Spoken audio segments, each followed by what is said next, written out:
Chapter V of Love and Hatred. Sect. I of the object and causes of love and hatred. It is altogether impossible to give any definition of the passions of love and hatred, and that because they produce merely a simple impression, without any mixture or composition. 2 would be as unnecessary to attempt any description of them, drawn from their nature, origin, causes and objects, and that both because these are the subjects of our present inquiry, and because these passions of themselves are sufficiently known from our common feeling and experience. This we have already observed concerning pride and humility, and here repeat it concerning love and hatred, and indeed there is so great a resemblance betwixt these two sets of passions, that we shall be obliged to begin with a kind of abridgment of our reasonings concerning the former, in order to explain the latter. As the immediate object of pride and humility is self, or that identical person, of whose thoughts, actions, and sensations we are intimately conscious, so the object of love and hatred is some other person, of whose thoughts, actions, and sensations we are not conscious. This is sufficiently evident from experience. Our love and hatred are always directed to some sensible being external to us, and when we talk of self-love, it is not in a proper sense, nor has the sensation it produces anything in common with that tender emotion which is excited by a friend or mistress. It is the same case with hatred. We may be mortified by our own faults and follies, but never feel any anger or hatred except from the injuries of others. But though the object of love and hatred be always some other person, it is plain that the object is not, properly speaking, the cause of these passions, or alone sufficient to excite them. For since love and hatred are directly contrary in their sensation, and have the same object in common, if that object were also their cause, it would produce these opposite passions in an equal degree, and as they must, from the very first moment, destroy each other, none of them would ever be able to make its appearance. There must, therefore, be some cause different from the object. If we consider the causes of love and hatred, we shall find they are very much diversified, and have not many things in common. The virtue, knowledge, wit, good sense, good humor of any person produce love, and esteem as the opposite qualities. Hatred and contempt, the same passions arise from bodily accomplishments, such as beauty, force, swiftness, dexterity, and from their contraries as likewise from the external advantages and disadvantages of family, possession, clothes, nation and climate. There is not one of these objects, but what by its different qualities may produce love and esteem, or hatred and contempt. From the view of these causes we may derive a new distinction betwixt the quality that operates, and the subject on which it is placed. A prince, that is possessed of a stately palace, commands the esteem of the people upon that account, and that first, by the beauty of the palace, and secondly, by the relation of property, which connects it with him. The removal of either of these destroys the passion, which evidently proves that the cause is a compounded one. 2 would be tedious to trace the passions of love and hatred through all the observations which we have formed concerning pride and humility, and which are equally applicable to both sets of passions. 'Twill be sufficient to remark in general that the object of love and hatred is evidently some thinking person, and that the sensation of the former passion is always agreeable, and of the latter uneasy. We may also suppose with some show of probability that the cause of both these passions is always related to a thinking being, and that the cause of the former produce a separate pleasure, and of the latter a separate uneasiness. One of these suppositions, viz., that the cause of love and hatred must be related to a person or thinking being, in order to produce these passions, is not only probable, but too evident to be contested. Virtue and vice, when considered in the abstract beauty and deformity, when placed on inanimate objects, poverty and riches when belonging to a third person, excite no degree of love or hatred, esteem or contempt, towards those who have no relation to them. A person looking out at a window sees me in the street, and beyond me a beautiful palace, with which I have no concern. I believe none will pretend that this person will pay me the same respect as if I were owner of the palace. It is not so evident at first sight that a relation of impressions is requisite to these passions, and that because in the transition the one impression is so much confounded with the other, that they become in a manner undistinguishable. But as in pride and humility, we have easily been able to make the separation, and to prove that every cause of these passions produces a separate pain or pleasure, I might here observe the same method with the same success, in examining particularly the several causes of love and hatred. But as I hasten a full and decisive proof of these systems, I delay this examination for a moment, and in the meantime shall endeavor to convert to my present purpose all my reasonings concerning pride and humility, by an argument that is founded on unquestionable examination. There are few persons that are satisfied with their own character, or genius, or fortune, who are not desirous of showing themselves to the world, and of acquiring the love and approbation of mankind. Now it is evident that the very same qualities and circumstances, which are the causes of pride or self-esteem, are also the causes of vanity or the desire of reputation, and that we always put to view those particulars with which in ourselves we are best satisfied. But if love and esteem were not produced by the same qualities as pride, according as these qualities are related to ourselves or others, this method of proceeding would be very absurd, nor could men expect a correspondence in the sentiments of every other person with those themselves have entertained. It is true, few can form exact systems of the passions, or make reflections on their general nature and resemblances. But without such a progress in philosophy, we are not subject to many mistakes in this particular, but are sufficiently guided by common experience, as well as by a kind of presentation which tells us what will operate on others, by what we feel immediately in ourselves.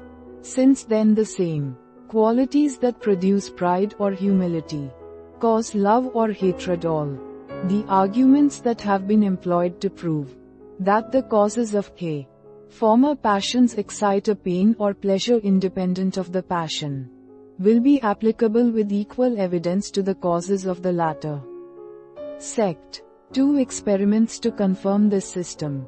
Upon duly weighing these arguments, no one will make any scruple to assent to that conclusion I draw from them, concerning the transition along related impressions and ideas, especially as it is a principle in itself so easy and natural, but that we may place this system beyond doubt both with regard to love and hatred, pride and humility.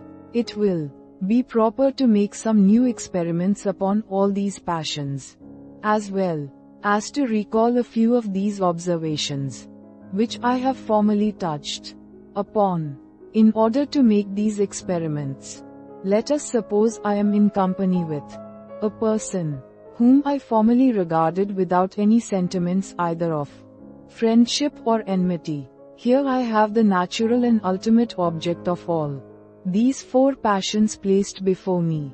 Myself am the proper object of pride or humility, the other person of love or hatred. Regard now with attention the nature of these passions, and their situation with respect to each other. It is evident here are four affections, placed, as it were, in a square or regular connection with, and distance from each other.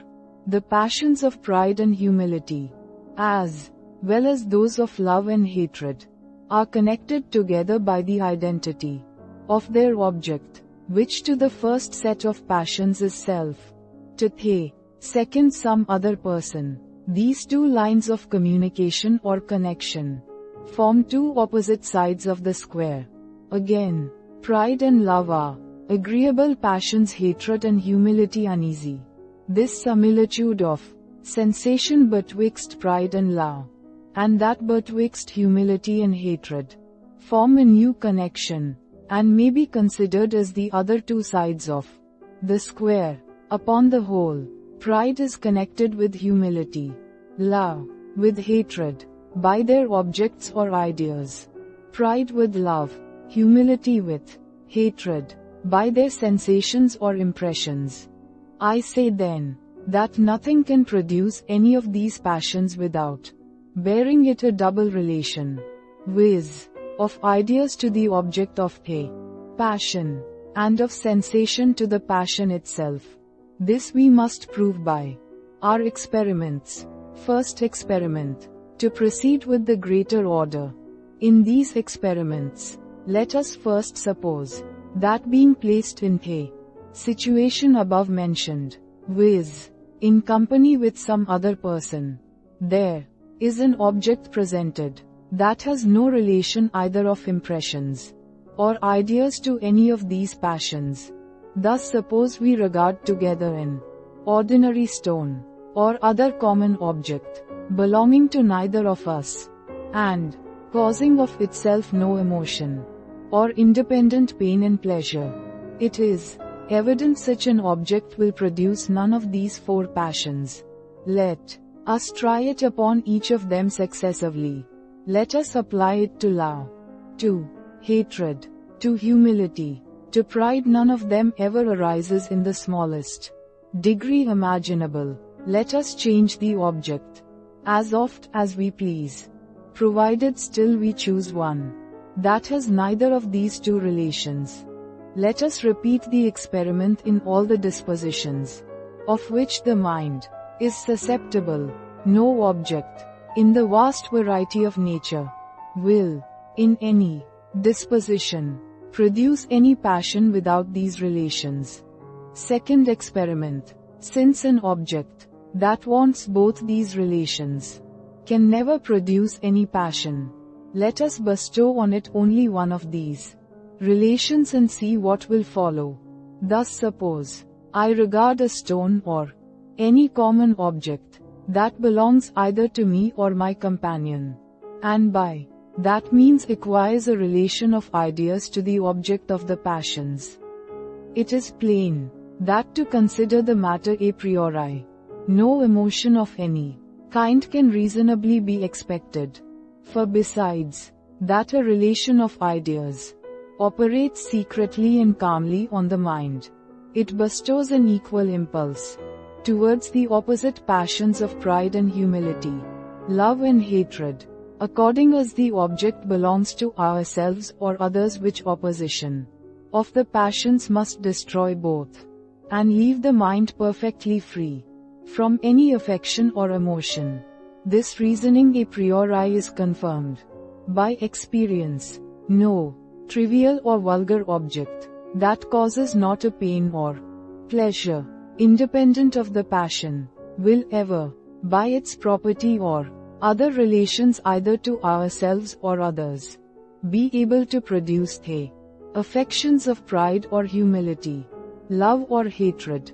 Third experiment. It is evident, therefore, that a relation of ideas is not able alone to give rise to these affections. Let us now remove this relation and in its stead place a relation of impressions.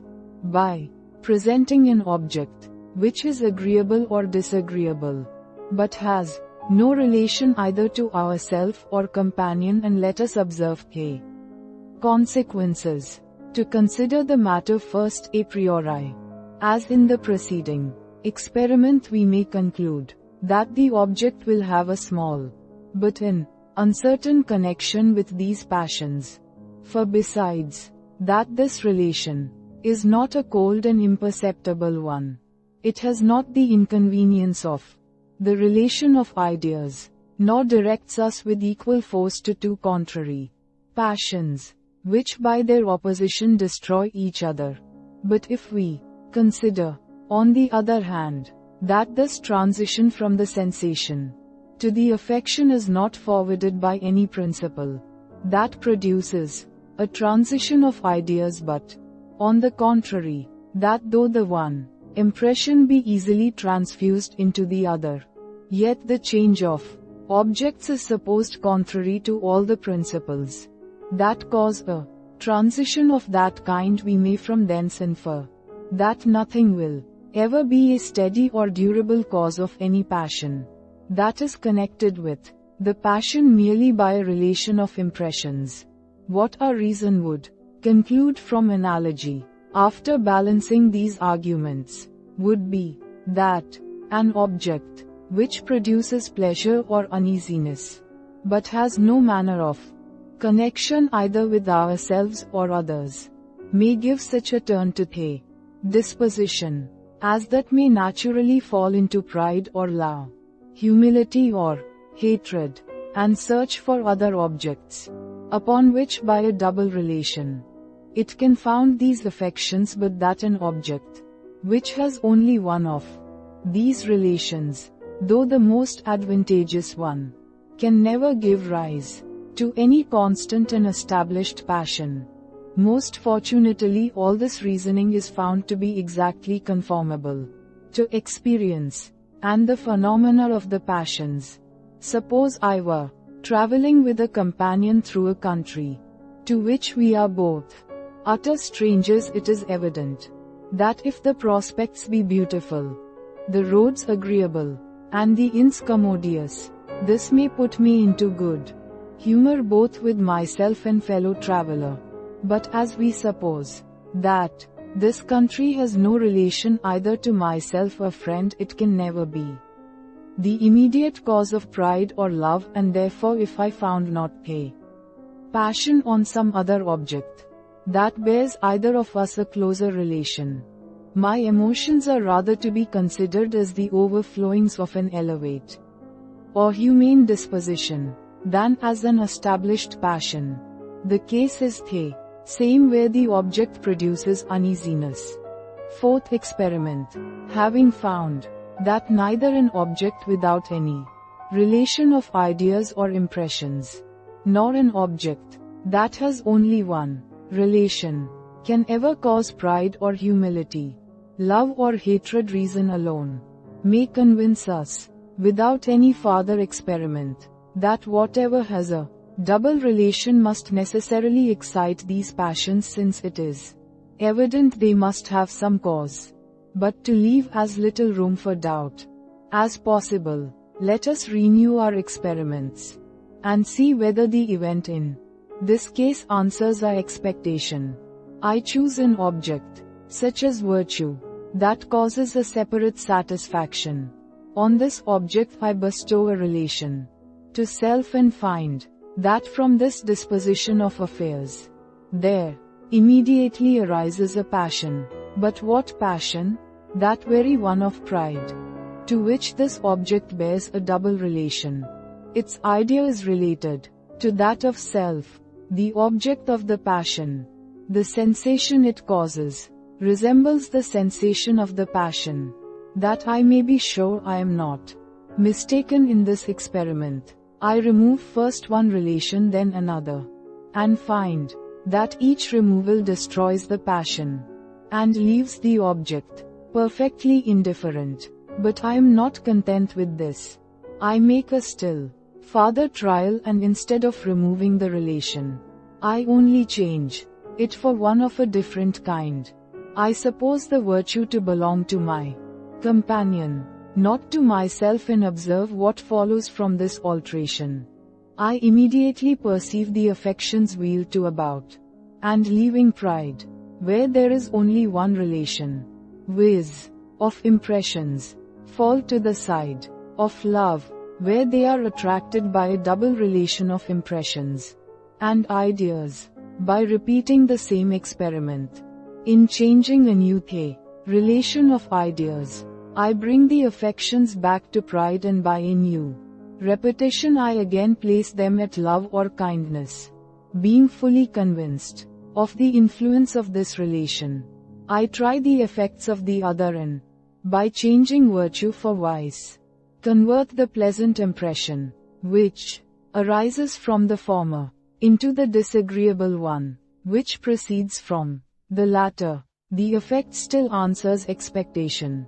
Vice, when placed on another, excites, by means of its double relations, the passion of hatred, instead of love, which for the same reason arises from virtue. To continue the experiment, I change anew the relation of ideas, and suppose the vice to belong to myself. What follows? What is usual?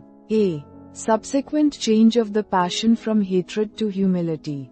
This humility I convert into pride by a new change of the impression, and and after all that I have completed the round, and have by these changes brought back the passion to that very situation in which I first found it.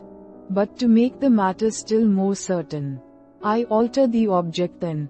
Instead of vice and virtue, make the trial upon beauty and deformity, riches and poverty, power and servitude. Each of these objects runs the circle of the passions in the same manner, by a change of their relations, and in whatever order we proceed, whether through pride, love, hatred, humility, or through humility, hatred, love, pride, the experiment is not in the least diversified. Esteem and contempt, indeed, arise on some occasions instead of love and hatred, but these are at the bottom the same passions, only diversified by some causes, which we shall explain afterwards. Fifth experiment. To give greater authority to these experiments, let us change the situation of affairs as much as possible, and place the passions and objects in all the different positions of which they are susceptible. Let us suppose, beside the relations above mentioned, that the person, along with whom I make all these experiments, is closely connected with me either by blood or friendship. He is, we shall suppose, my son or brother, or is united to me by a long and familiar acquaintance. Let us next suppose that the cause of the passion acquires a double relation of impressions and ideas to this person, and let us see what the effects are of all these complicated attractions and relations. Before we consider what they are in fact, let us determine what they ought to be. Conformable to my hypothesis, it is plain that, according as the impression is either pleasant or uneasy, the passion of love or hatred must arise towards the person, who is thus connected to the cause of the impression by these double relations, which I have all along required. The virtue of a brother must make me love him as his vice, or infamy must excite the contrary passion. But to judge only from the situation of affairs, I should not expect that the affections would rest there, and never transfuse themselves into any other impression.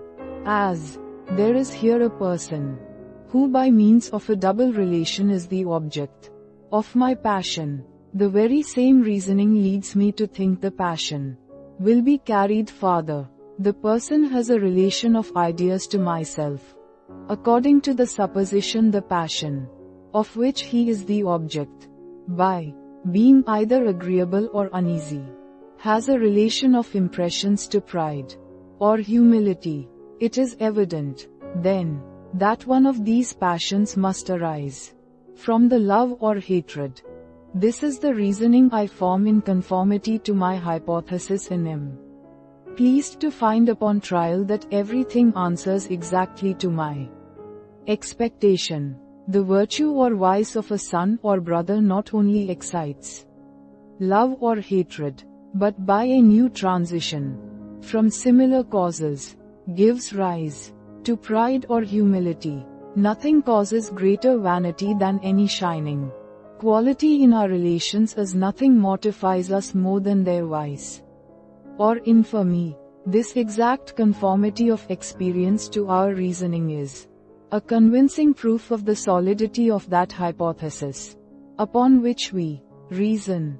Sixth experiment. This evidence will be still augmented if we reverse the experiment, and preserving still the same relations, begin only with a different passion. Suppose that instead of the virtue or vice of a son or brother, which causes first love or hatred, and afterwards pride or humility, we place these good or bad qualities on ourselves, without any immediate connection with the person who is related to us.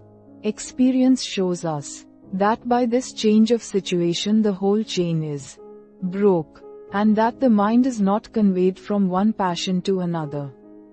As in the preceding instance, we never love or hate a son or brother, for the virtue or vice we discern in ourselves, though it is evident.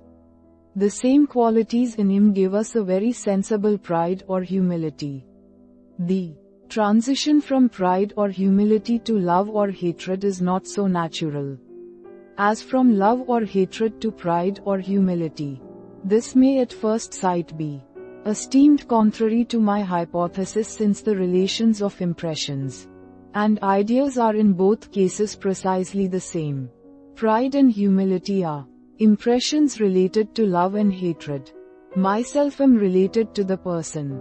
It should, therefore, be expected that like causes must produce like effects, and a perfect transition arise from the double relation. As in all other cases, this difficulty we may easily solve by the following reflections. It is evident that as we are at all times intimately conscious of ourselves, our sentiments and passions, their ideas must strike upon us with greater vivacity than the ideas of the sentiments and passions of any other person. But everything that strikes upon us with vivacity, and appears in a full and strong light, forces itself, in a manner, into our consideration, and becomes present to the mind on the smallest hint and most trivial relation. For the same reason, when it is once present, it engages the attention, and keeps it from wandering to other objects, however strong may be their relation to our first object. The imagination passes easily from obscure to lively ideas, but with difficulty from lively to obscure. In the one case the relation is aided by another principle, in the other case, it is opposed by it. Now I have observed that those two faculties of mind, the imagination and passions, assist each other in their operations when their propensities are similar, and when they act upon the same object. The mind has always a propensity to pass from a passion to any other related to it, and this propensity is forwarded when the object of one passion is related to that of the other. The two impulses concur with each other, and render the whole transition more smooth and easy. But if it should happen that while the relation of ideas, strictly speaking, continues the same, its influence in causing a transition of the imagination should no longer take place, it is evident its influence on the passions must also cease, as being dependent entirely on that transition. This is the reason why pride or humility is not transfused into love or hatred with the same ease that the latter passions are changed into the former. If a person be my brother, I am his likewise. But though the relations be reciprocal, they have very different effects on the imagination. The passage is smooth and open. From the consideration of any person related to us to that of ourself, of whom we are every moment conscious. But when the affections are once directed to ourself, the fancy passes not with the same facility from that object to any other person, how closely soever connected with us. This easy or difficult transition of the imagination operates upon the passions, and facilitates or retards their transition, which is a clear proof that these two faculties of the passions and imagination are connected together, and that the relations of ideas have an influence upon the affections, besides innumerable experiments that prove this.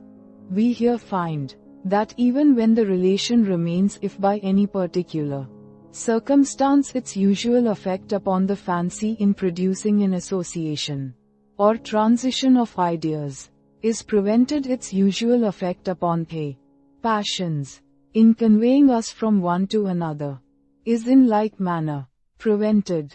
Some may, perhaps, find a contradiction betwixt this phenomenon and that of sympathy, where the mind passes easily from the idea of ourselves to that of any other object related to us.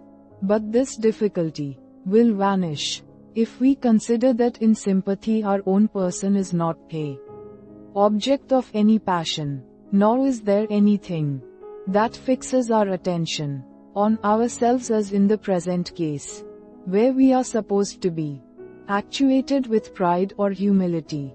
Ourself, independent of the perception of every other object, is in reality nothing, for which reason we must turn our view to external objects, and it is natural for us to consider with most attention such as lie contiguous to us or resemble us. But when self is the object of a passion, it is not natural to quit the consideration of it till the passion be exhausted, in which case the double relations of impressions and ideas can no longer operate. Seventh experiment. To put this whole reasoning to a farther trial, let us make a new experiment, and as we have already seen the effects of related passions and ideas, let us here suppose an identity of passions along with a relation of ideas, and let us consider the effects of this new situation. It is evident a transition of the passions from the one object to the other is here in all reason to be expected, since the relation of ideas is supposed still to continue, and identity of impressions must produce a stronger connection than the most perfect resemblance that can be imagined. If a double relation, therefore, of impressions and ideas is able to produce a transition from one to the other, much more an identity of impressions with a relation of ideas. Accordingly, we find that when we either love or hate any person, the passions seldom continue within their first bounds but extend themselves towards all the contiguous objects, and comprehend the friends and relations of him we love or hate. Nothing is more natural than to bear a kindness to one brother on account of our friendship for another, without any farther examination of his character. A quarrel with one person gives us a hatred for the whole family, though entirely innocent of that which displeases us. Instances of this kind are everywhere to be met with. There is only one difficulty in this experiment, which it will be necessary to account for before we proceed any farther. It is evident that though all passions pass easily from one object to another related to it, yet this transition is made with greater facility where the more considerable object is first presented. and the lesser follows it, than where this order is reversed, and the lesser takes the precedence. Thus, it is more natural for us to love the Son upon account of the Father, then the Father upon account of the Son, the servant for the master, then the master for the servant, the subject for the prince, then the prince for the subject. In like manner we more readily contract a hatred against a whole family, where our first quarrel is with the head of it, than where we are displeased with a son, or servant, or some inferior member.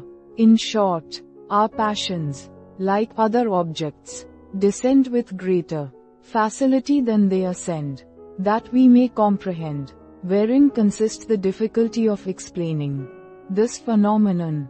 We must consider that the very same reason, which determines the imagination to pass from remote to contiguous objects with more facility than from contiguous to remote, causes it likewise to change with more ease, the less for the greater, than the greater for the less. Whatever has the greatest influence is most taken notice of, and whatever is most taken notice of presents itself most readily to the imagination. We are more apt to overlook in any subject what is trivial than what appears of considerable moment, but especially if the latter takes the precedence and first engages our attention.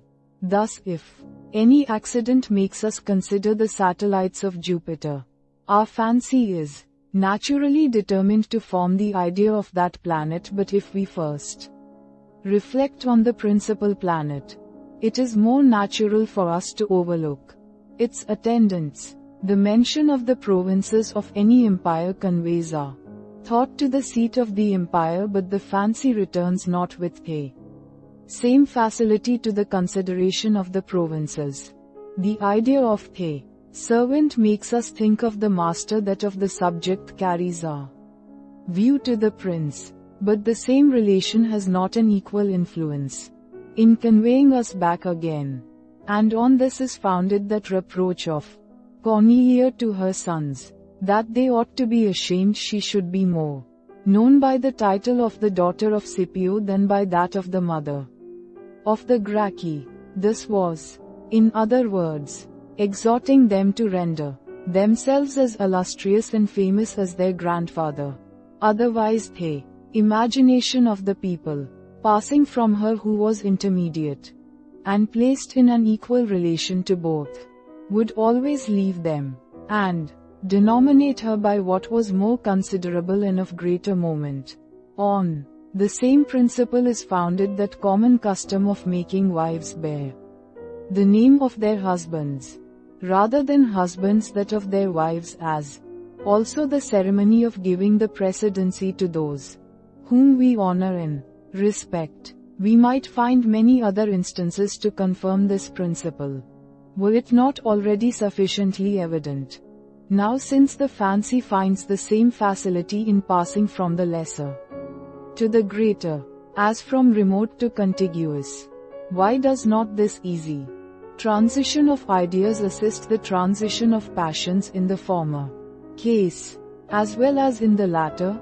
The virtues of a friend or brother produce first love, and then pride, because in that case the imagination passes from remote to contiguous, according to its propensity. Our own virtues produce not first pride, and then love to a friend or brother, because the passage in that case would be from contiguous to remote, contrary to its propensity.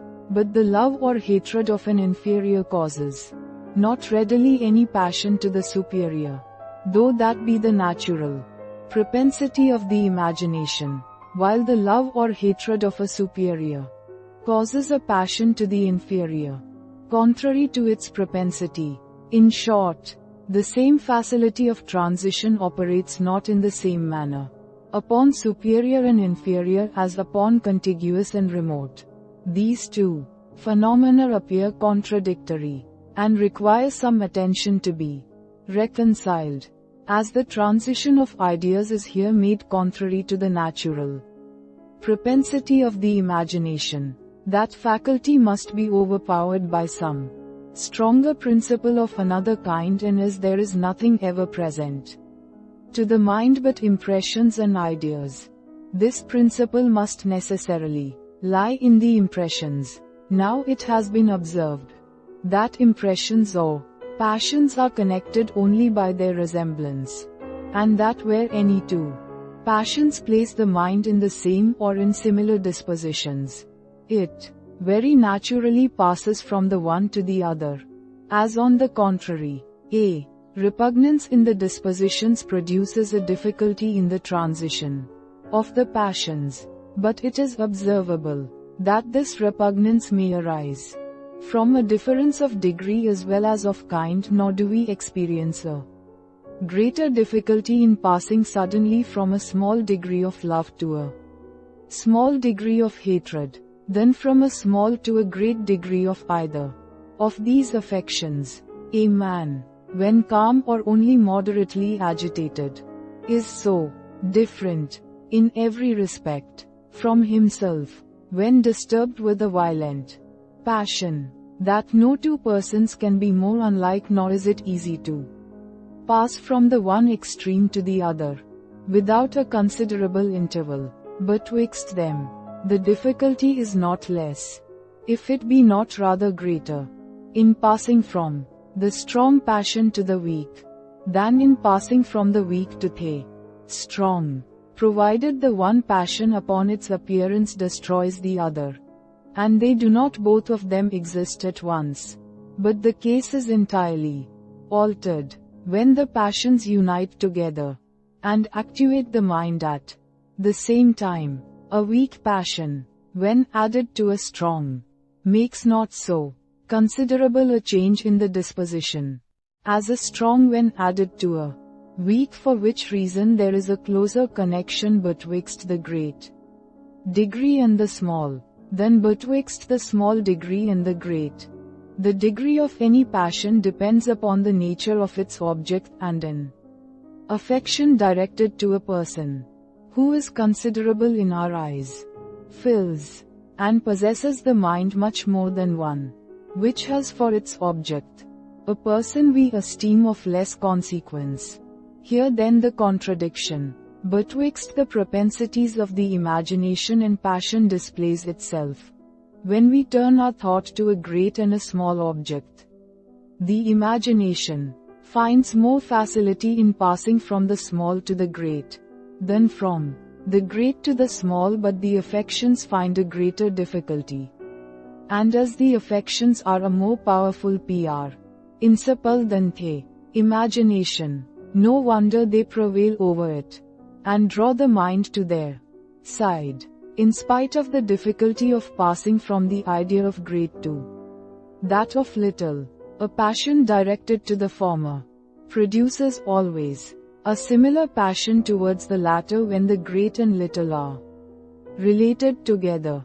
The idea of the servant conveys our thought most readily to the master, but the hatred or love of the master produces with greater facility anger or goodwill to the servant.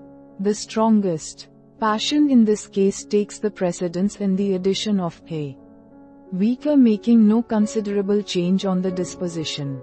The passage is by that means rendered more easy and natural betwixt them.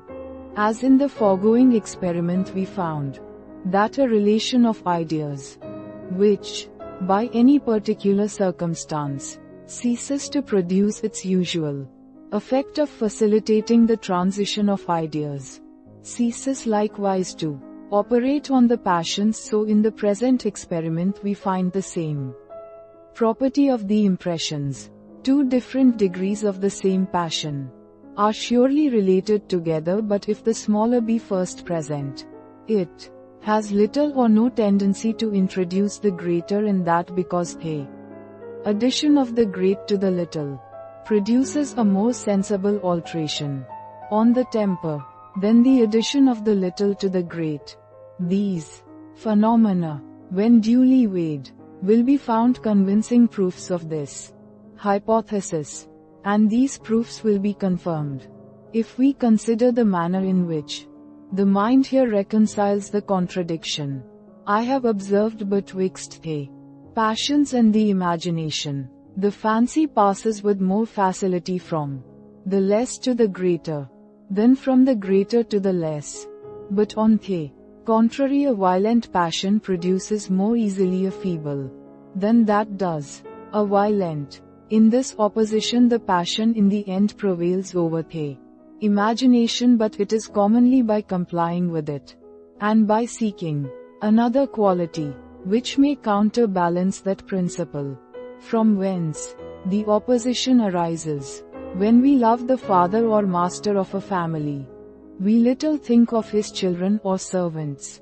But when these are present with us, or when it lies any ways in our power to serve them, the nearness and contiguity in this case increases their magnitude, or at least removes that opposition which the fancy makes to the transition of the affections. If the imagination finds a difficulty in passing from greater to less, it finds an equal facility in passing from remote to contiguous, which brings the matter to an equality, and leaves the way open from the one passion to the other. 8th experiment. I have observed that the transition from love or hatred to pride or humility is more easy than from pride or humility to love or hatred, in that the difficulty which the imagination finds in passing from contiguous to remote is the cause why we scarce have any instance of the latter transition of the affections. I must, however, make one exception, viz., when the very cause of the pride and humility is placed in some other person, for in that case the imagination is necessitated to consider the person, nor can it possibly confine its view to ourselves. Thus nothing more readily produces kindness and affection to any person than his approbation of our conduct and character, as on the other hand, nothing inspires us with a stronger hatred than his blame or contempt.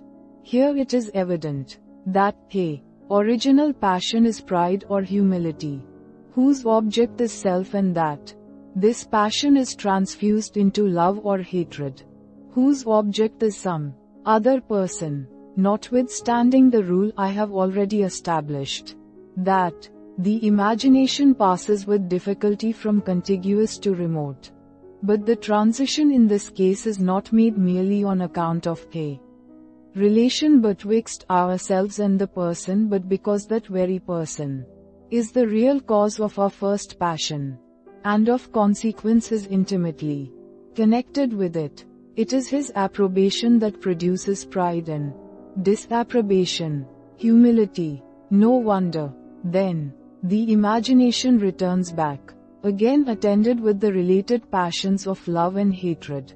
This is not a contradiction, but an exception to the rule, and an exception that arises from the same reason with the rule itself.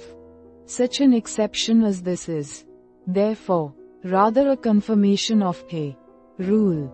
And indeed, if we consider all the 8 experiments I have explained, we shall find that the same principle appears in all of them, and that it is by means of a transition arising from a double relation of impressions and ideas, pride and humility, love and hatred, are produced.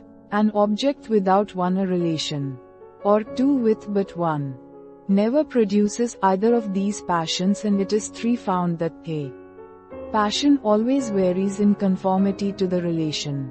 Nay, we may observe that where the relation, by any particular circumstance, has not its usual effect of producing a transition either of 4 ideas or of impressions, it ceases to operate upon the passions, and gives rise neither to pride nor love, humility nor hatred. This rule we find still to hold good, 5 even under the appearance of its contrary, and as relation is frequently experienced to have no effect which upon Examination is found to proceed from some particular circumstance that prevents the transition, so even in instances where that circumstance, though present, prevents not the transition, it is found to arise from some other circumstance which counterbalances it. Thus not only the variations resolve themselves into the general principle, but even the variations of these variations, 1 first experiment, 2 second and third experiments, 3 fourth experiment, 4 sixth experiment, 5 seventh and 8th experiments. Sect. 3 difficulties solved. After so many and such undeniable proofs drawn from daily experience and observation, it may seem superfluous to enter into a particular examination of all the causes of love and hatred. I shall, therefore, employ the sequel of this part. First, in removing some difficulties concerning particular causes of these passions. Secondly, in examining the compound affections, which arise from the mixture of love and hatred with other emotions. Nothing is more evident than that any person acquires our kindness, or is exposed to our ill will, in proportion to the pleasure or uneasiness we receive from him, and that the passions keep pace exactly with the sensations in all their changes and variations. Whoever can find the means either by his services, his beauty, or his flattery, to render himself useful or agreeable to us, is sure of our affections. As on the other hand, whoever harms or displeases us never fails to excite our anger or hatred. When our own nation is at war with any other, we detest them under the character of cruel, perfidious, unjust and violent, but always esteem ourselves and allies equitable, moderate, and merciful. If the general of our enemies be successful, it is with difficulty we allow him the figure and character of a man. He is a sorcerer. He has a communication with demons, as is reported of Oliver Cromwell, and the Duke of Luxembourg. He is bloody-minded, and takes a pleasure in death and destruction. But if the success be on our side, our commander has all the opposite good qualities, and is a pattern of virtue, as well as of courage and conduct. His treachery we call policy. His cruelty is an evil inseparable from war. In short, every one of his faults we either endeavor to extenuate, or dignify it with the name of that virtue which approaches it. It is evident the same method of thinking runs through common life. There are some who add another condition, and require not only that the pain and pleasure arise from the person, but likewise that it arise knowingly, and with a particular design and intention. A man who wounds and harms us by accident becomes not our enemy upon that account, nor do we think ourselves bound by any ties of gratitude to one who does us any service after the same manner. By the intention we judge of the actions, and according as that is good or bad, they become causes of love or hatred. But here we must make a distinction. If that quality in another, which pleases or displeases, be constant and inherent in his person and character, it will cause love or hatred independent of the intention. But otherwise a knowledge and design is requisite in order to give rise to these passions. One that is disagreeable by his deformity or folly is the object of our aversion, though nothing be more certain than that he has not the least intention of displeasing us by these qualities. But if the uneasiness proceed not from a quality, but an action, which is produced and annihilated in a moment, it is necessary, in order to produce some relation, and connect this action sufficiently with a person, that it be derived from a particular forethought and design, It is not enough that the action arise from the person, and have him for its immediate cause and author. This relation alone is too feeble and inconstant to be a foundation for these passions. It reaches not the sensible and thinking part, and neither proceeds from anything durable in him, nor leaves anything behind it but passes in a moment, and is as if it had never been. On the other hand, an intention shows certain qualities, which remaining after the action is performed, connect it with the person, and facilitate the transition of ideas from one to the other. We can never think of him without reflecting on these qualities, unless repentance and a change of life have produced an alteration in that respect, in which case the passion is likewise altered. This, therefore, is one reason why an intention is requisite to excite either love or hatred. But we must further consider that an intention, besides its strengthening the relation of ideas, is often necessary to produce a relation of impressions, and give rise to pleasure and uneasiness.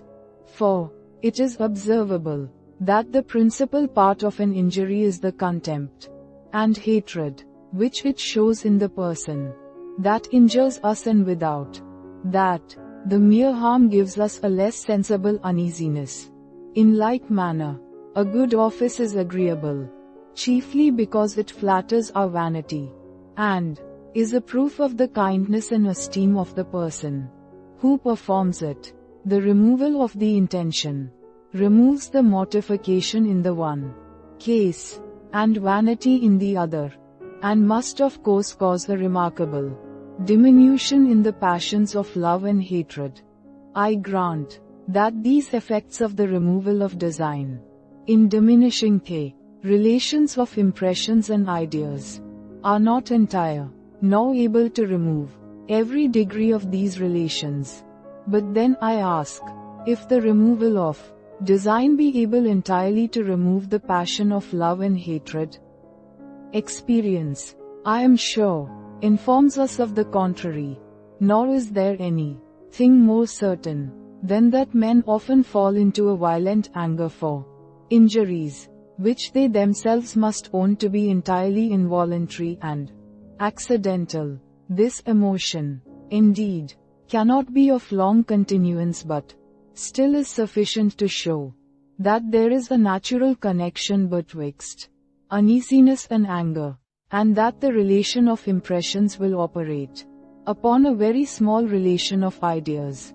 But when the violence of the impression is once a little abated, the defect of the relation begins to be better felt, and as the character of a person is no wise interested in such injuries as are casual and involuntary, it seldom happens that, on their account, we entertain a lasting enmity. To illustrate this doctrine by a parallel instance, we may observe that not only the uneasiness, which proceeds from another by accident, has but little force to excite our passion, but also that which arises from an acknowledged necessity and duty, one that has a real design of harming us, proceeding not from hatred and ill will, but from justice and equity, draws not upon him our anger.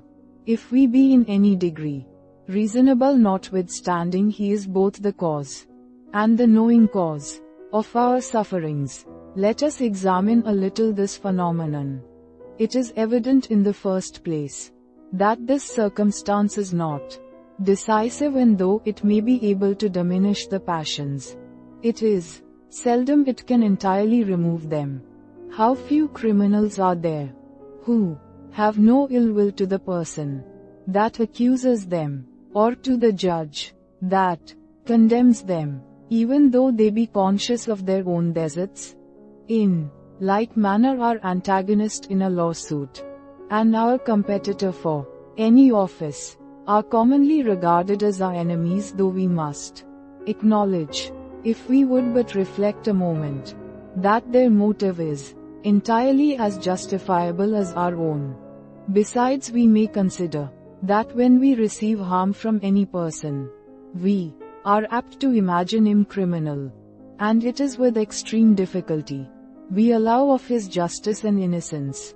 This is a clear proof that, independent of the opinion of iniquity, any harm or uneasiness has a natural tendency to excite our hatred, and that afterwards we seek for reasons upon which we may justify and establish the passion. Here the idea of injury produces not the passion, but arises from it. Nor is it any wonder that passion should produce the opinion of injury, since otherwise it must suffer a considerable diminution, which all the passions avoid as much as possible. The removal of injury may remove the anger, without proving that the anger arises only from the injury. The harm and the justice are two contrary objects, of which the one has a tendency to produce hatred, and the other love, and it is according to their different degrees, and our particular turn of thinking, that either of the objects prevails, and excites its proper passion. Sect IV of the love of relations. Having given a reason why several actions that cause a real pleasure or uneasiness excite not any degree, or but a small one, of the passion of love or hatred towards the actors, it will be necessary to show wherein consists the pleasure or uneasiness of many objects, which we find by experience to produce these passions.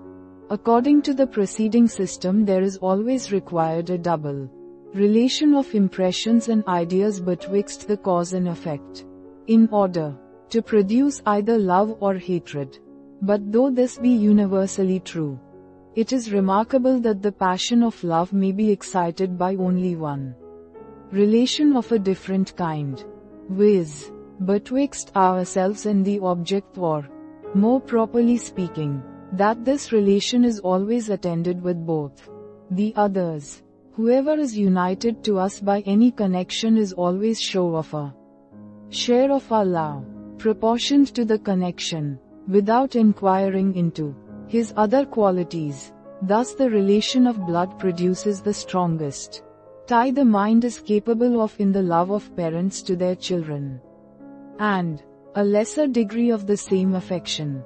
As the relation lessens, nor has consanguinity alone this effect, but any other relation without exception. We love our countrymen, our neighbors, those of the same trade, profession, and even name with ourselves.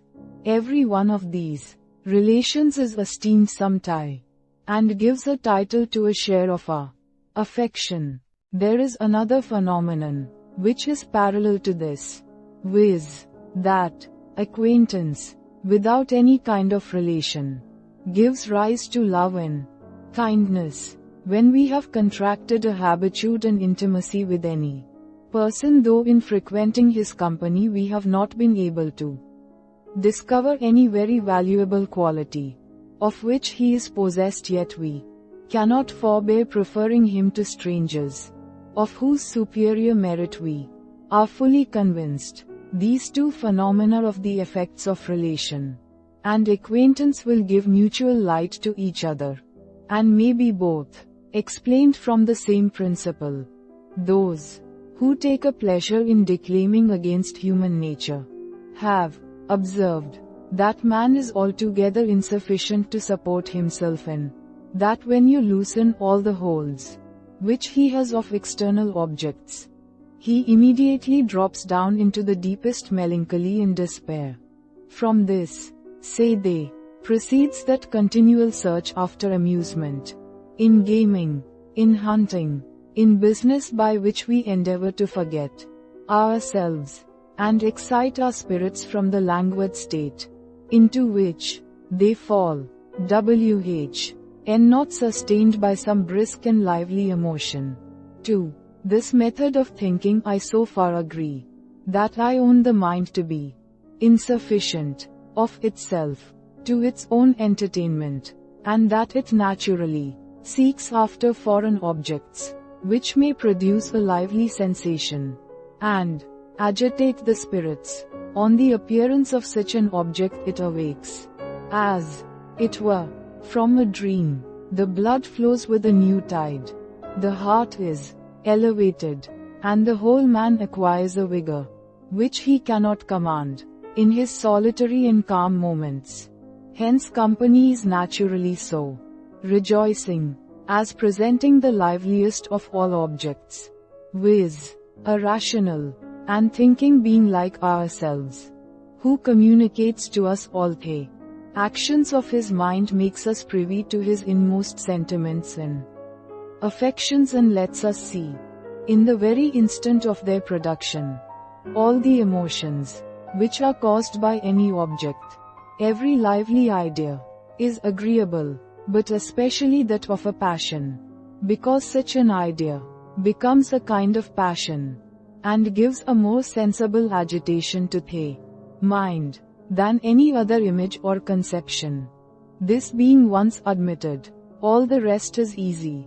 For us the company of strangers is agreeable to us for a short time, by enlivening our thoughts, so the company of our relations and acquaintance must be peculiarly agreeable, because it has this effect in a greater degree, and is of more durable influence. Whatever is related to us is conceived in a lively manner by the easy transition from ourselves to the related object. Custom also, or acquaintance, facilitates the entrance and strengthens the conception of any object.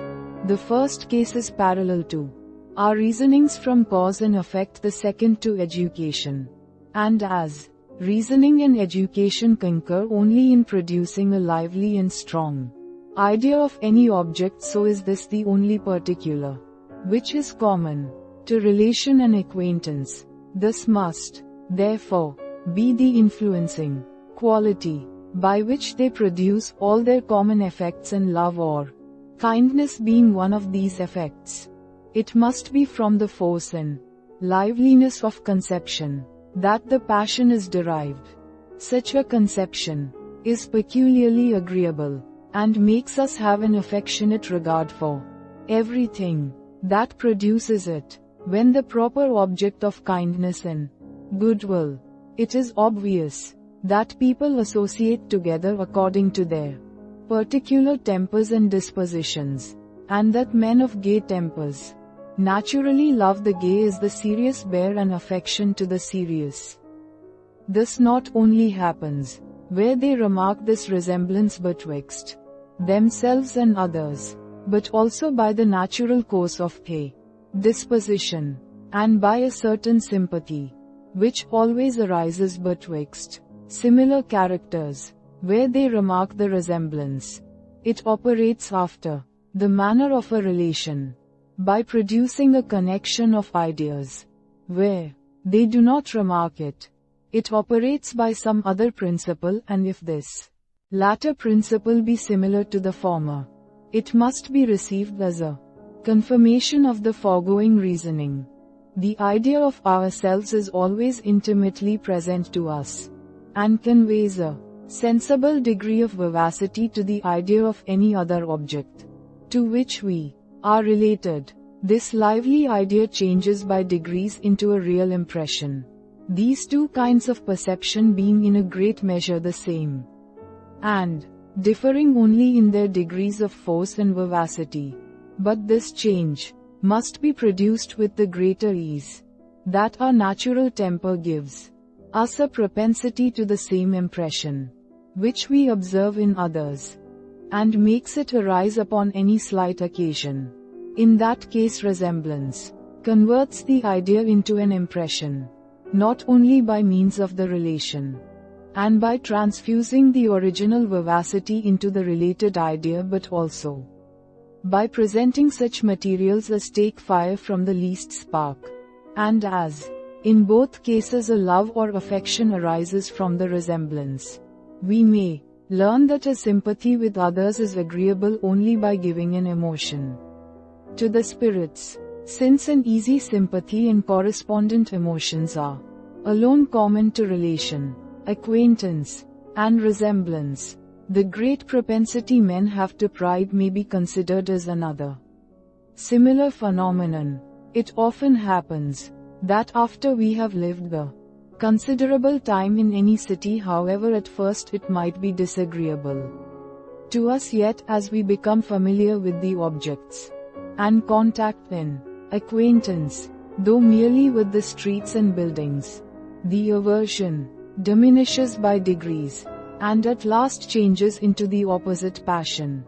The mind finds a satisfaction and ease in the view of objects to which it is accustomed, and naturally prefers them to others, which, though perhaps in themselves more valuable, are less known to it. By the same quality of the mind we are seduced into a good opinion of ourselves and of all objects that belong to us. They appear in a stronger light, are more agreeable, and consequently fitter subjects of pride and vanity than any other.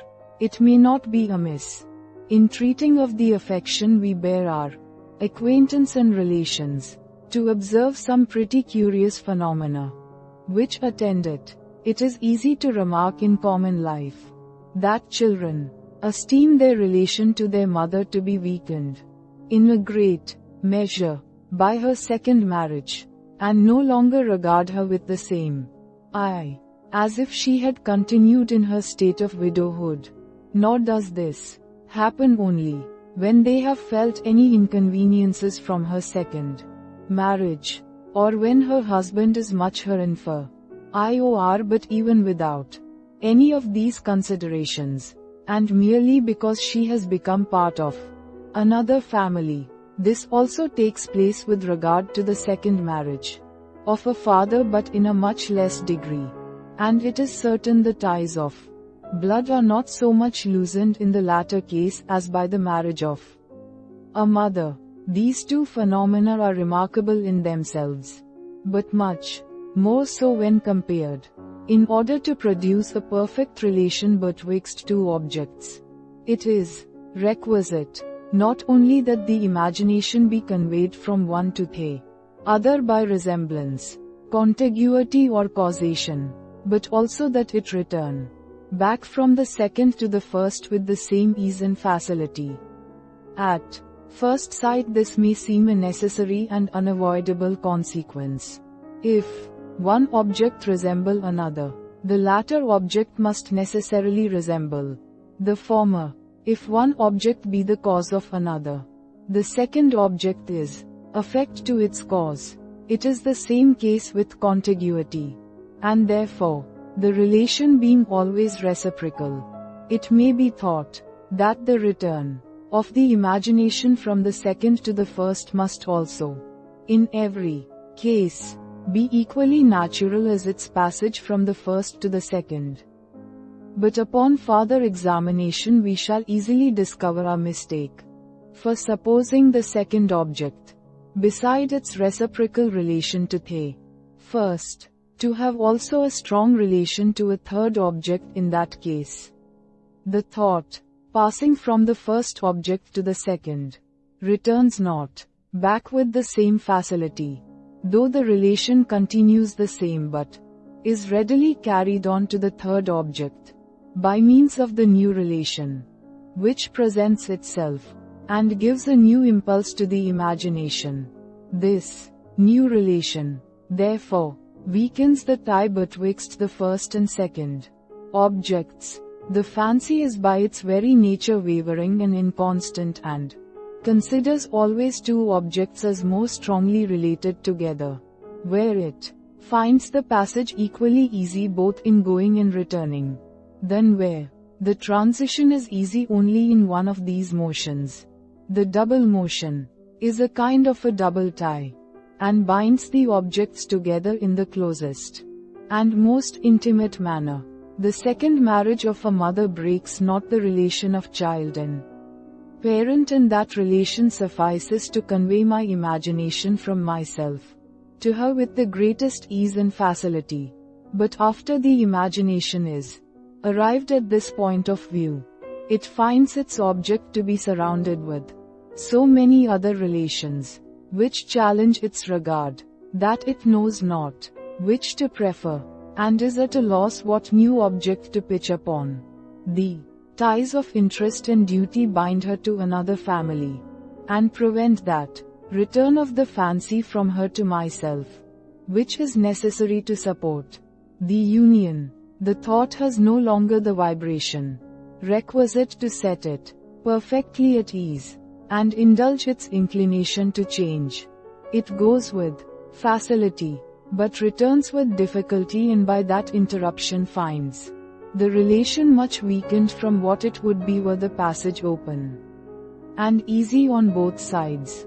Now to give a reason why this effect follows not in the same degree upon the second marriage of a father, we may reflect on what has been proved already, that though the imagination goes easily from the view of a lesser object to that of a greater, yet it returns not with the same facility from the greater to the less. When my imagination goes from myself to my father, it passes not so readily from him to his second wife, nor considers him as entering into a different family, but as continuing the head of that family, of which I am myself a part. His superiority prevents the easy transition of the thought from him to his spouse, but keeps the passage still open for a return to myself along the same relation of child and parent. He is not sunk in the new relation he acquires, so that the double motion or vibration of thought is still easy and natural. By this indulgence of the fancy in its inconstancy, the tie of child and parent still preserves its full force and influence. A mother thinks not her tie to a son weakened, because it is shared with her husband, nor a son his with a parent, because it is shared with a brother. The third object is here related to the first, as well as to the second, so that the imagination goes and comes along all of them with the greatest facility. Sect. We of our esteem for the rich and powerful. Nothing has a greater tendency to give us an esteem for any person than his power and riches, or a contempt than his poverty and meanness. And as esteem and contempt are to be considered as species of love and hatred, it will be proper in this place to explain these phenomena. Here it happens most fortunately that the greatest difficulty is not to discover a principle capable of producing such an effect, but to choose the chief and predominant among several that present themselves. The satisfaction we take in the riches of others, and the esteem we have for the possessors, may be ascribed to three different causes. First, to the objects they possess, such as houses, gardens, equipages, which, being agreeable in themselves, necessarily produce a sentiment of pleasure in every one that either considers or surveys them. Secondly, to the expectation of advantage from the rich and powerful by our sharing their possessions.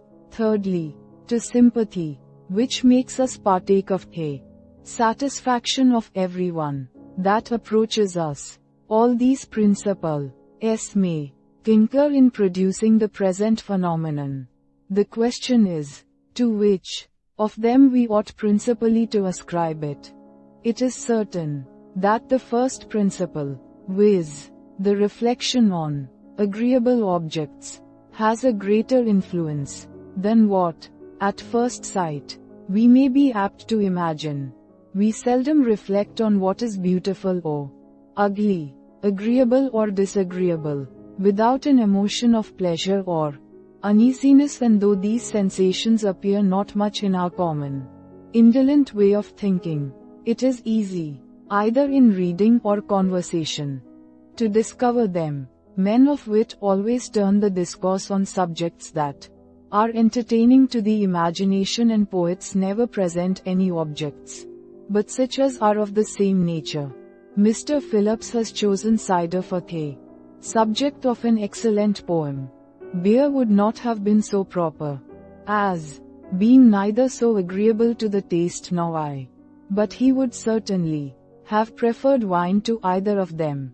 Could his native country have afforded him so agreeable a liquor? We may learn from thence that everything which is agreeable to the senses is also in some measure agreeable to the fancy, and conveys to the thought an image of that satisfaction which it gives by its real application to the bodily organs. But though these reasons may induce us to comprehend this delicacy of the imagination among the causes of the respect which we pay the rich and powerful, there are many other reasons that may keep us from regarding it as the sole or principal. For us, the ideas of pleasure can have an influence only by means of their vivacity, which makes them approach impressions. It is most natural those ideas should have that influence, which are favored by most circumstances, and have a natural tendency to become strong and lively, such as are ideas of the passions and sensations of any human creature. Every human creature resembles ourselves, and by that means has an advantage above any other object in operating on the imagination. Besides, if we consider the nature of that faculty, and the great influence which all relations have upon it, we shall easily be persuaded that however the ideas of the pleasant wines, music, or gardens, which the rich man enjoys, may become lively and agreeable, the fancy will not confine itself to them, but will carry its view to the related objects, and in particular to the person who possesses them. And this is the more natural that the pleasant idea or image produces here a passion towards the person by means of his relation to the object, so that it is unavoidable but he must enter into the original conception, since he makes the object of the derivative passion. But if he enters into the original conception, and is considered as enjoying these agreeable objects, it is sympathy which is properly the cause of the affection, and the third principle is more powerful and universal than the first. Add to this, that riches and power alone, even though unemployed, naturally cause esteem and respect, and consequently these passions arise not from the idea of any beautiful or agreeable objects. It is true, money implies a kind of representation of such objects by the power it affords of obtaining them, and for that reason may still be esteemed proper to convey those agreeable images which may give rise to the passion. But as this prospect is very distant, it is more natural for us to take a contiguous object, viz., the satisfaction which this power affords the person who is possessed of it, and of this we shall be farther satisfied if we consider that riches represent the goods of life only by means of the will which employs them, and therefore imply in their very nature an idea of the person, and cannot be considered without a kind of sympathy with his sensations and enjoyments. This we may confirm by a reflection, which to some will, perhaps, appear too subtle and refined. I have already observed that power, as distinguished from its exercise, has either no meaning at all, or is nothing but a possibility or probability of existence by which any object approaches to reality, and has a sensible influence on the mind. I have also observed that this approach, by an illusion of the fancy, appears much greater when we ourselves are possessed of the power, than when it is enjoyed by another, and that in the former case the objects seem to touch upon the very verge of reality, and convey almost an equal satisfaction, as if actually in our possession. Now I assert that where we esteem a person upon account of his riches, we must enter into this sentiment of the proprietor, and that without such a sympathy the idea of the agreeable objects, which they give him the power to produce, would have but a feeble influence upon us. An avaricious man is respected for his money, though he scarce is possessed of a power that is, there scarce is a probability or even possibility of his employing it in the acquisition of the pleasures and conveniences of life. To himself alone this power seems perfect and entire, and therefore we must receive his sentiments by sympathy, before we can have a strong intense idea of these enjoyments, or esteem him upon account of them. Thus we have found that the first principle, viz., the agreeable idea of those objects which riches afford the enjoyment of, resolves itself in a great measure into the third, and becomes a sympathy with the person we esteem or love. Let us now examine the second principle, viz., the agreeable expectation of advantage, and see what force we may justly attribute to it. It is obvious that though riches and authority undoubtedly give their owner a power of doing us service, yet this power is not to be considered as on the same footing with that which they afford him, of pleasing himself and satisfying his own appetites. Self-love approaches the power and exercise very near each other in the latter case, but in order to produce a similar effect in the former, we must suppose a friendship and goodwill to be conjoined with the riches. Without that circumstance it is difficult to conceive on what we can found our hope of advantage from the riches of others, though there is nothing more certain than that we naturally esteem and respect the rich, even before we discover in them any such favorable disposition towards us. But I carry this farther, and observe, not only that we respect the rich and powerful, where they show no inclination to serve us, but also when we lie so much out of the sphere of their activity, that they cannot even be supposed to be endowed with that power. Prisoners of war are always treated with a respect suitable to their condition, and it is certain riches go very far towards fixing the condition of any person. If birth and quality enter for a share, this still affords us an argument of the same kind. For what is it we call a man of birth, but one who is descended from a long succession of rich and powerful ancestors, and who acquires our esteem by his relation to persons whom we esteem, his ancestors, therefore, though dead, are respected, in some measure, on account of their riches, and consequently without any kind of expectation. But not to go so far as prisoners of war and the dead to find instances of this disinterested esteem for riches. Let us observe with a little attention those phenomena that occur to us in common life and conversation. A man who is himself of a competent fortune, upon coming into a company of strangers, naturally treats them with different degrees of respect and deference, as he is informed of their different fortunes and conditions, though it is impossible he can ever propose, and perhaps would not accept of any advantage from them.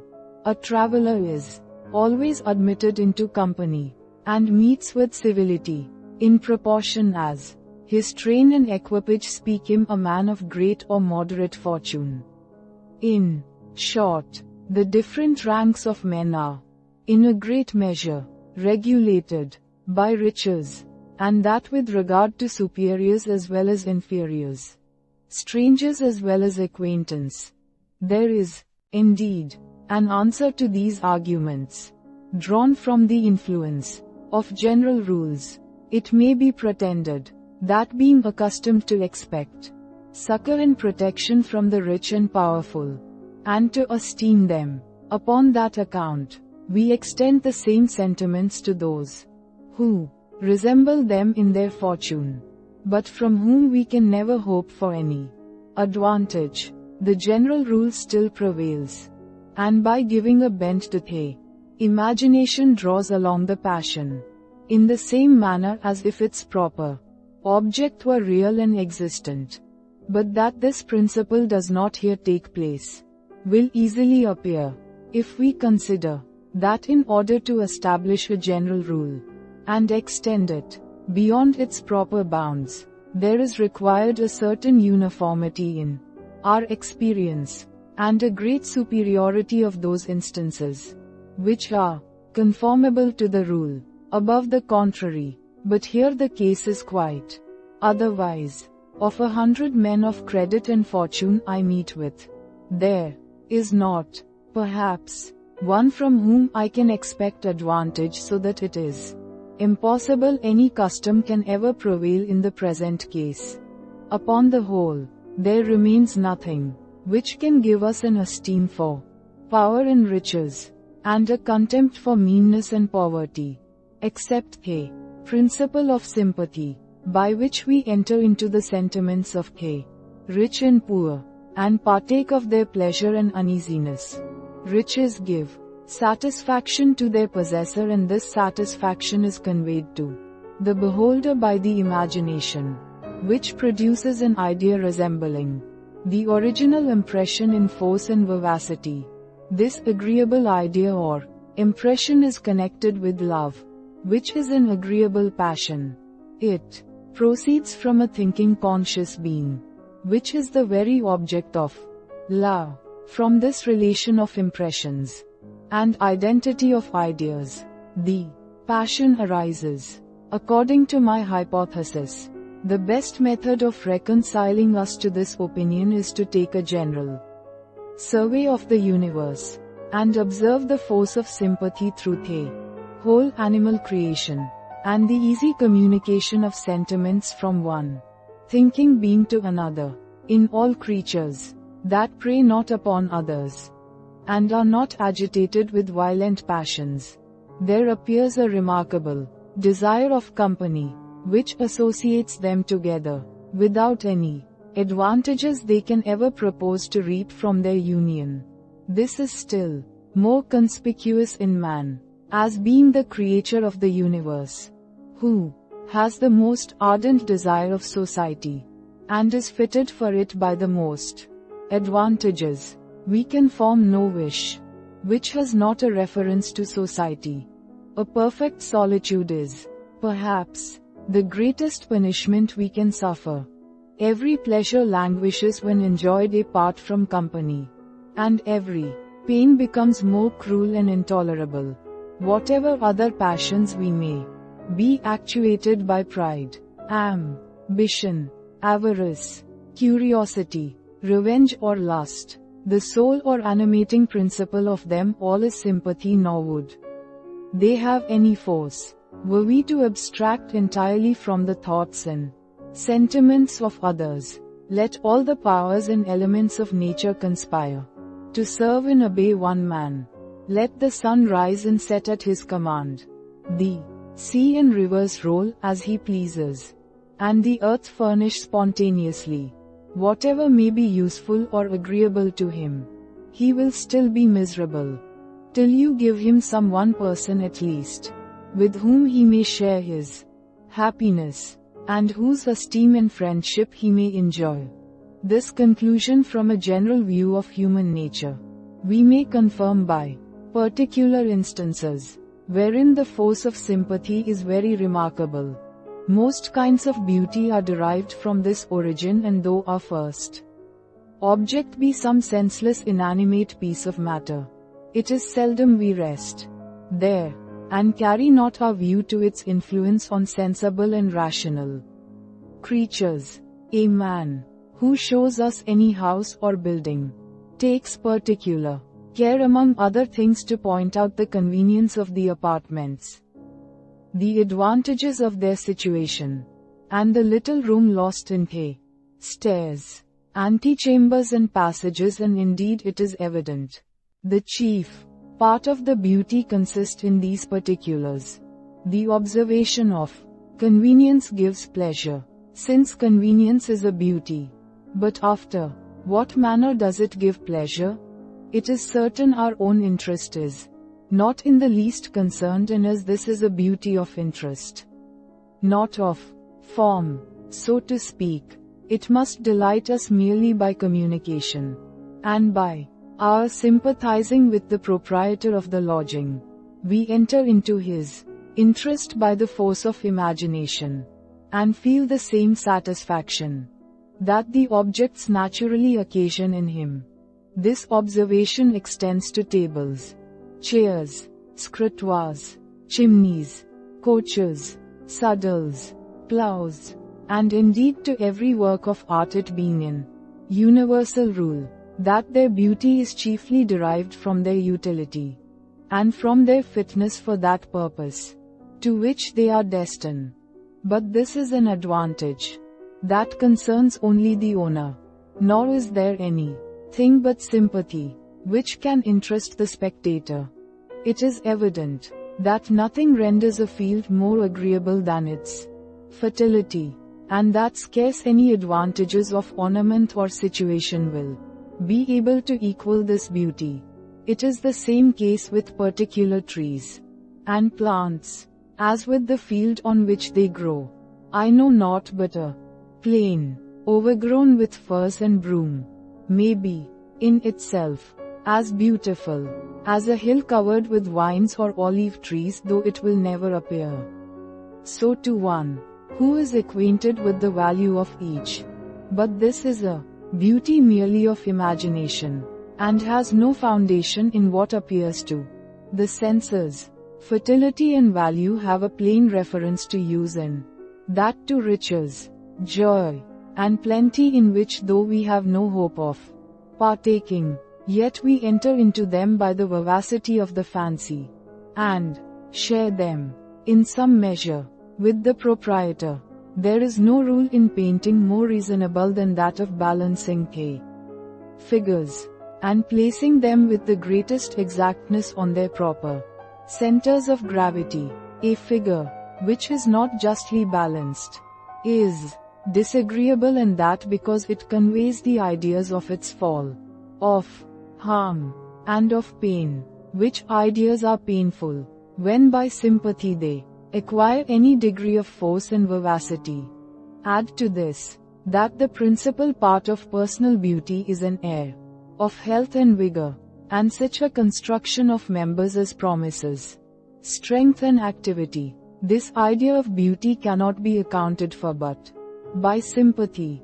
In general, we may remark that the minds of men are mirrors to one another, not only because they reflect each other's emotions, but also because those rays of passions, sentiments and opinions may be often reverberated, and may decay away by insensible degrees.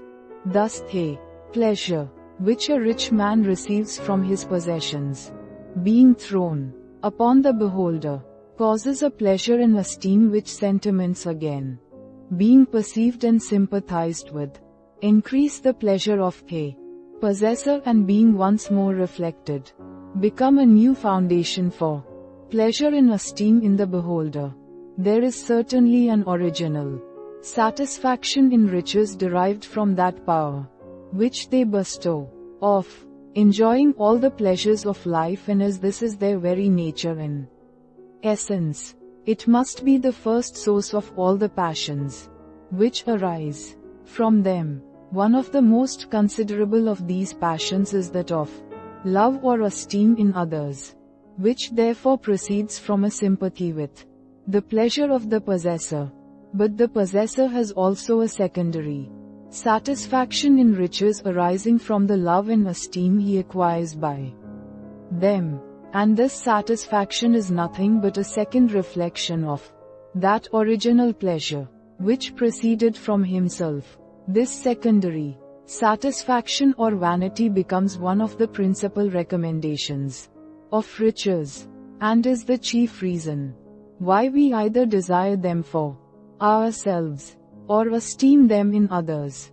Here then is a third rebound of the original pleasure after which it is difficult to distinguish the images and reflections, by reason of their faintness and confusion. Sect. V of benevolence and anger. Ideas may be compared to the extension and solidity of matter, and impressions, especially reflective ones, to colors, tastes, smells and other sensible qualities. Ideas never admit of a total union, but are endowed with a kind of impenetrability, by which they exclude each other, and are capable of forming a compound by their conjunction, not by their mixture. On the other hand, impressions and passions are susceptible of an entire union, and like colors, may be blended so perfectly together that each of them may lose itself, and contribute only to vary that uniform impression which arises from the whole. Some of the most curious phenomena of the human mind are derived from this property of the passions. In examining those ingredients which are capable of uniting with love and hatred, I begin to be sensible, in some measure, of a misfortune that has attended every system of philosophy with which the world has been yet acquainted.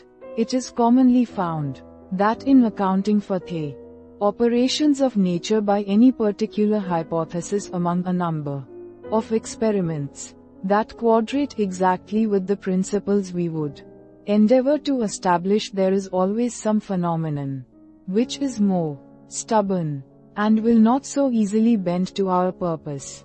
We need not be surprised that this should happen in natural philosophy. The essence and composition of external bodies are so obscure that we must necessarily, in our reasonings, or rather conjectures concerning them, involve ourselves in contradictions and absurdities.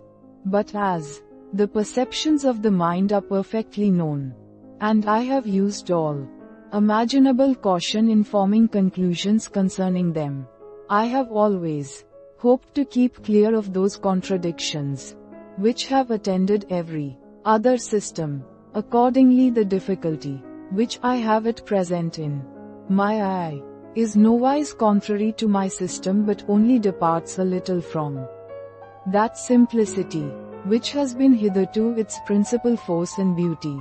The passions of love and hatred are always followed by, or rather, conjoined with benevolence and anger. It is this conjunction which chiefly distinguishes these affections from pride and humility. For pride and humility are pure emotions in the soul, unattended with any desire, and not immediately exciting us to action. But love and hatred are not complete within themselves, nor rest in that emotion which they produce, but carry the mind to something farther. Love is always followed by a desire of the happiness of the person beloved, and an aversion to his misery, as hatred produces a desire of the misery and an aversion to the happiness of the person hated. So remarkable a difference betwixt these two sets of passions of pride and humility, love and hatred, which in so many other particulars correspond to each other, merits our attention. The conjunction of this desire and aversion with love and hatred may be accounted for by two different hypotheses. The first is that love and hatred have not only a cause which excites them, viz., pleasure and pain, and an object to which they are directed, viz., a person or thinking being, but likewise an end which they endeavor to attain, viz., the happiness or misery of the person beloved or hated, all which views, mixing together, make only one passion. According to this system, love is nothing but the desire of happiness to another person, and hatred that of misery. The desire and aversion constitute the very nature of love and hatred. They are not only inseparable but the same. But this is evidently contrary to experience. For though it is certain We never love any person without desiring his happiness, nor hate any, without wishing his misery. Yet these desires arise only upon the ideas of the happiness or misery of our friend or enemy being presented by the imagination, and are not absolutely essential to love and hatred.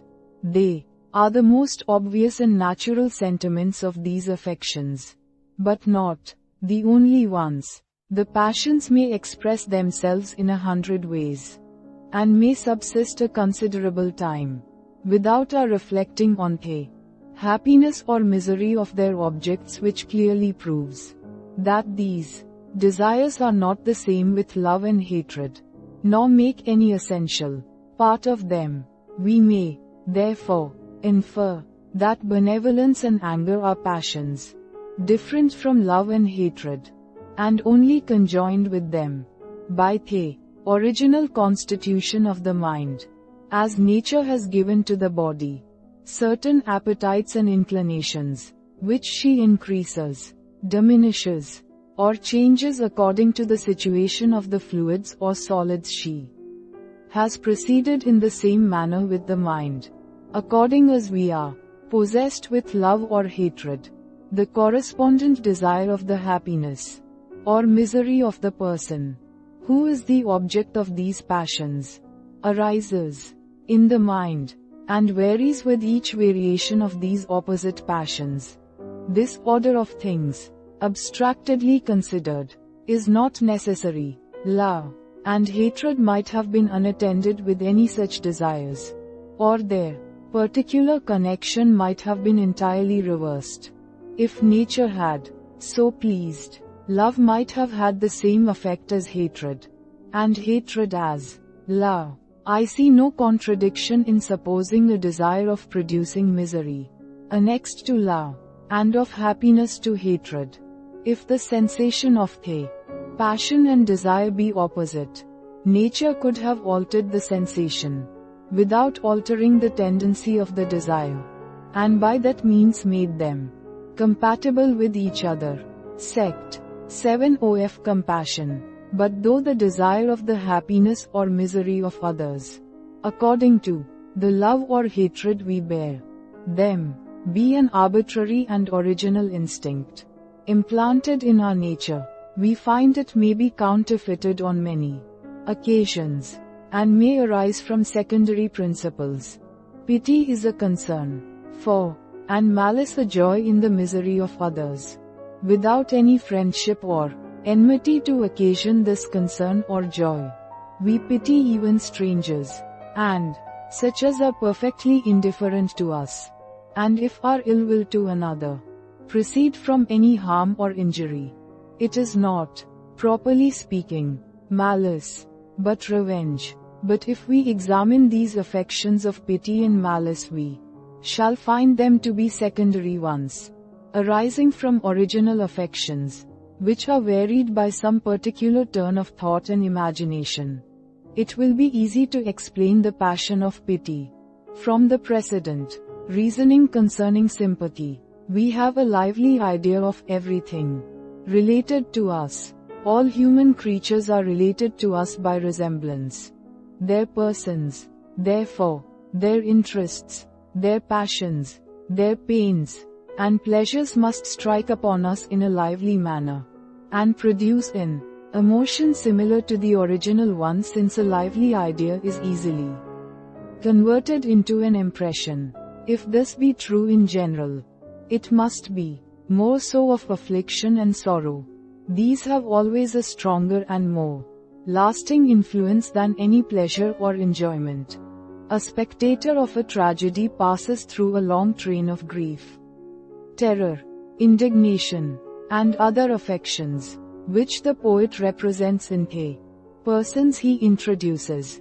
As many tragedies end happily, and no excellent one can be composed without some reverses of fortune. The spectator must sympathize with all these changes, and receive the fictitious joy as well as every other passion. Unless, therefore, it be asserted that every distinct passion is communicated by a distinct original quality, and is not derived from the general principle of sympathy. Above explained, it must be allowed that all of them arise from that principle.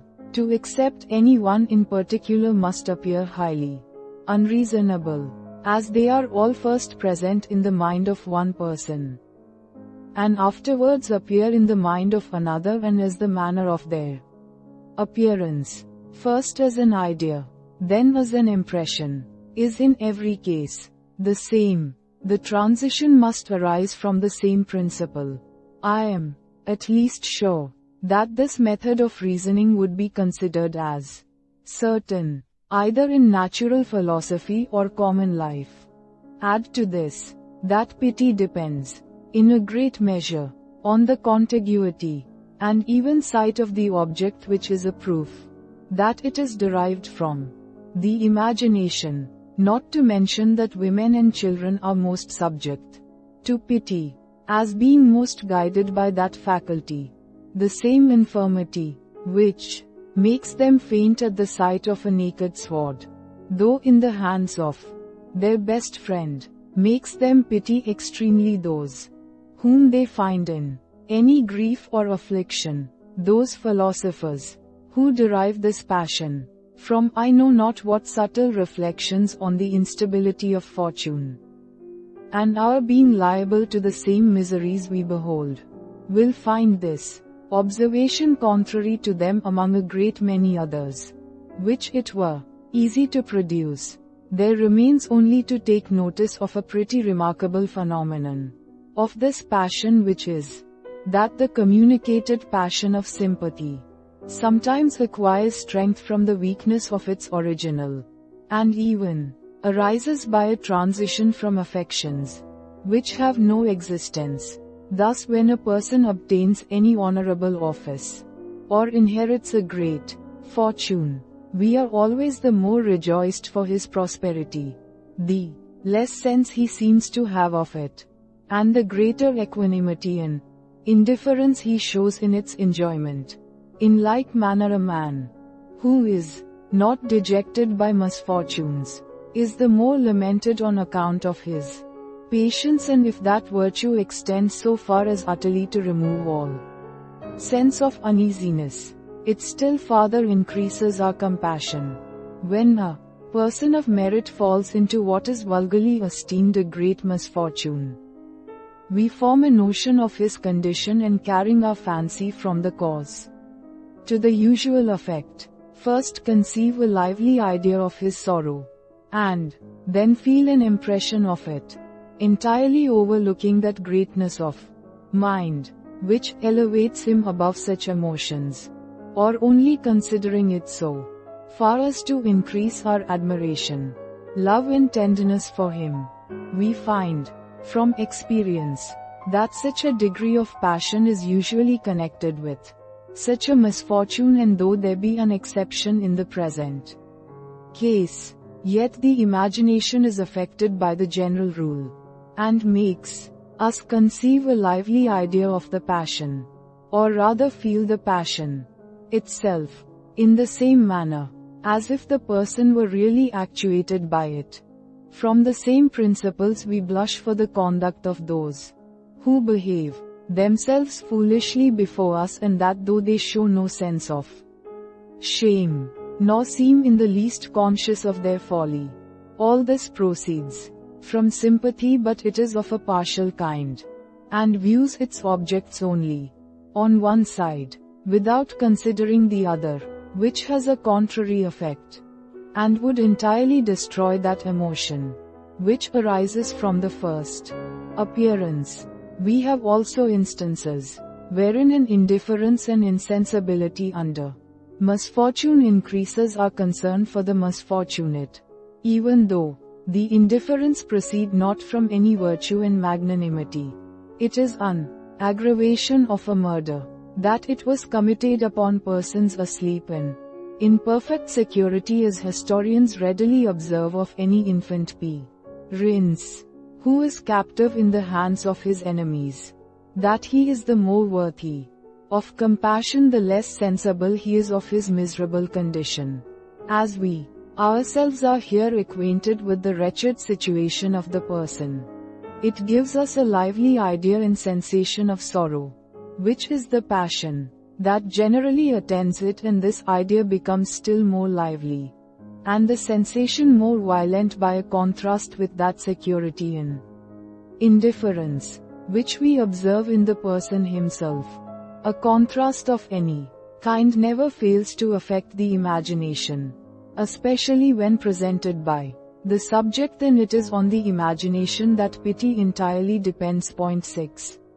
6. To prevent all ambiguity, I must observe that where I oppose the imagination to the memory, I mean in general the faculty that presents our fainter ideas. In all other places, and particularly when it is opposed to the understanding, I understand the same faculty, excluding only our demonstrative and probable reasonings. Sect 8 of Malice and Envy. We must now proceed to account for the passion of malice, which imitates the effects of hatred, as pity does those of love, and gives us a joy in the sufferings and miseries of others, without any offense or injury on their part. So little are men governed by reason in their sentiments and opinions, that they always judge more of objects by comparison than from their intrinsic worth and value. When the mind considers, or is accustomed to, any degree of perfection, whatever falls short of it, though really estimable, has notwithstanding the same effect upon the passions as what is defective and ill. This is an original quality of the soul, and similar to what we have everyday experience of in our bodies.